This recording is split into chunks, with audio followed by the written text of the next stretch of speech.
Hi hello guys, welcome back to my channel. యాక్చువల్గా మనం ఏంటంటే మనం వోల్క్స్‌వ్యాగన్ పోలోకి చిన్న హెడ్ లైట్స్ ప్రాబ్లం ఉన్నాయి. అది చేపిద్దామని మేము తెలిసిన వాళ్ళ దగ్గర పోతున్నాం. లైట్లు ఓన్లీ హెడ్ లైట్స్ ఇలా మన హై బీమ్ ఉంటుంది కదా, అది రావట్లేదు. మళ్ళీ ప్లస్ మన ఈ వామ్ లైట్స్ ఉన్నాయి, ఎల్ఈడి లైట్స్ లేవు. ఎట్లా వస్తుందో దాని లైటింగ్ బాగా రావట్లేదు. మొన్న రీసెంట్గా డ్రైవ్కి వెళ్ళినప్పుడు మేము కొండగట్టుకి వెళ్ళి రిటర్న్ వచ్చినప్పుడు ఆ నైట్ టైంలో చూసినాం. చాలా స్ట్రగుల్ అయింది మాకు, ఎందుకంటే విజన్ క్లియర్ లేదు. మళ్ళీ వైపర్స్ కూడా డ్యామేజ్ అయిపోయినాయి ముంగటి మనకు. అవి రెండింటిని చేంజ్ చేద్దామని వెళ్తున్నాం. మేము అనుకున్నాం ఒక 5000లో చేసేస్తాం, ఇదంతా ఎస్టిమేషన్ అనుకొని స్టార్ట్ అయిపోయినాం. ఇంకా స్టార్ట్ అయినప్పటి నుంచి మన చింటుబాయ్ ఉంటాడు కదా ఖాళీగా, ఆయన తీసుకొని మా ఫ్రెండ్ మహేష్ ఉండే వాడిని కూడా తీసుకొని వెళ్తున్నాం.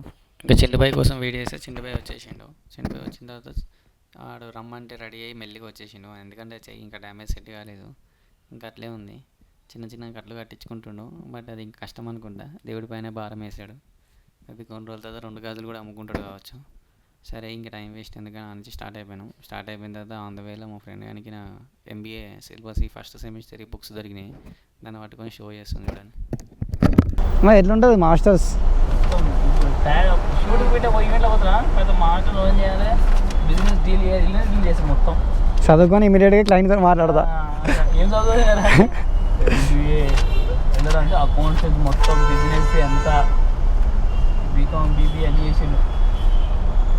సో మేనేజ్మెంట్ ఆర్గనైజేషన్ బిహేవియర్ చూసాం, మేనేజ్మెంట్ ఆర్గనైజేషన్ బిహేవియర్ అని ఇంపార్టెంట్ క్వశ్చన్స్ సీదా ఎట్లుంటుంది మరి, ఎట్లా మేనేజ్ చేయాలి, ఎట్లా ఆర్గనైజ్ చేయాలి, బిహేవియర్ వాళ్ళది ఏం చేయాలి మొత్తం లాలు చెప్తా direct with act.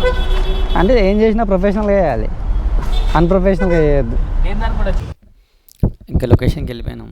Car banner తీసి చూసిరు కలెక్షన్స్ ఎట్లా వీకాలి అంతా కదా అని. ఎందుకంటే మనకున్న ఆల్రెడీ హెడ్ లైట్స్ క్లాంప్స్ కొన్ని ఇరిగిపోయినాయి. ఇంకో దీన్ని చూసినా ఇదే మనం ఇప్పుడు ఇన్స్టాల్ చేసిన లైట్స్.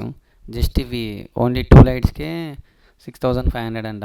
బుర్ర షాక్ అయినా నేను, అమ్మ హెడ్ లైట్స్కి ఇంత లైట్స్ ఉంటాయా, ఇంత కాస్ట్ ఉంటాయా అని. ఏదో ఒకటి యాంటీనా డ్యామేజ్ ఉంటే మనకు అది కూడా పెట్టేసినాం.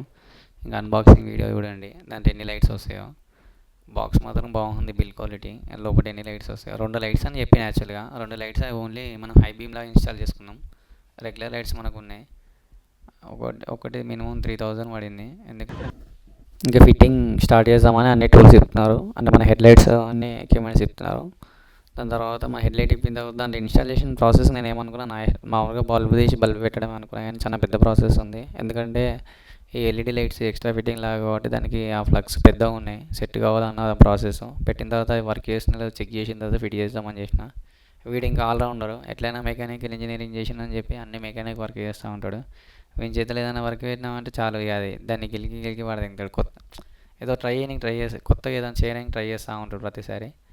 ఇంక వద్దులే తమ్ముడు పక్కకి వెళ్ళి ఆడుకో, నేను చేసుకుంటే నా వర్క్ అని చెప్పి మనోడు వచ్చి మళ్ళీ ఏదో చేసాను. అలాగే ఏదో క్లాంప్ ఇరిగిపోయింది ఆడ, దాని ఇన్స్టాలేషన్ కోసం ఎక్స్ట్రా క్లాంప్ పెట్టి ఏదో ప్రాసెస్ చేసి రెడీ చేశారు. చాలా టైర్డ్ అయిపోయినాం. మెల్లిగా ట్రాఫిక్లో ఇంటికి వెళ్తా అంటే మేము ఊహించలేని ఒక ప్రో రైడర్ని చూసినాం. ఆ ప్రో రైడర్ చూడు, ఆమె కాలంతలో దానికి టీఆర్ నెంబర్ లేదు, ఆయన బ్రేక్లు వాడకుండా కాళ్ళు సగం పైన ఎట్లా పెట్టుకుని వెళ్తుందా ఇష్టం.